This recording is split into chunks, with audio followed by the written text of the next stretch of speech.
Well, it's been a couple days now, but liberals are still in full hysteria and panic over the thought that they might lose their monopoly on speech in this country since Elon Musk has bought Twitter. Harmeet Dhillon has thought a lot about this, how to fix Twitter's free speech problem. She is one of this country's leading civil rights attorneys, CEO of the Center for American Liberty, and a frequent guest here. Harmeet Dhillon, thanks for coming on. So so this is it's actually, if you get into the details, pretty complicated. How exactly do you fix Twitter's free speech problem? Well, first, Elon Musk has in its hands one of the most important, perhaps the most important free speech vehicles in the world right now.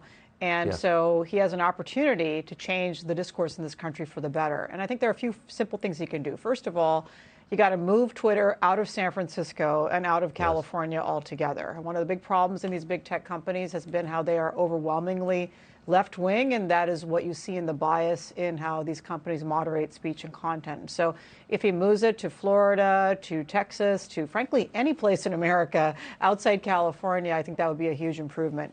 I've seen calls to fire employees. I wouldn't do that. I think that's, extreme and also has liability issues. But I think you could ask people to reapply for the position they want in the company and then see if they're willing to go along with some of these new policies that I'm talking about.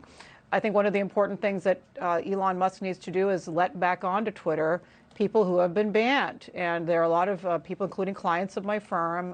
Rogan O'Hanley is currently suing Twitter.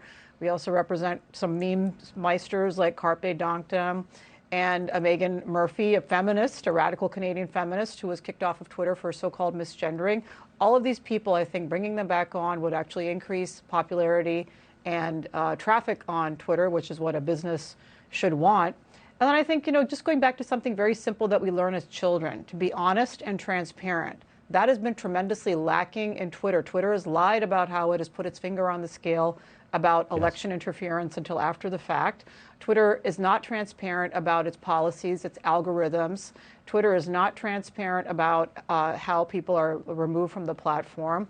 And Twitter is not transparent, frankly, about who its users are. I think Elon Musk has talked about removing the bots from Twitter. I think that would tremendously improve the user experience. So if there are a lot of complicated issues here, Tucker, and I'm sure he's getting advice from all over the place. And of course, I'm suing Twitter, so that is certainly a factor in what I have to say here. But I think if he wants to make a fresh start of this amazing company with tremendous value and potential for free speech, he can do all of these things. And the final thing I would say is, continue to strike that blow for free speech that he's been doing on Twitter for the last few days. The United States government is coming for Elon Musk. They're coming with today's announcement of this disinformation panel that they're going to have to examine so-called disinformation governance panel.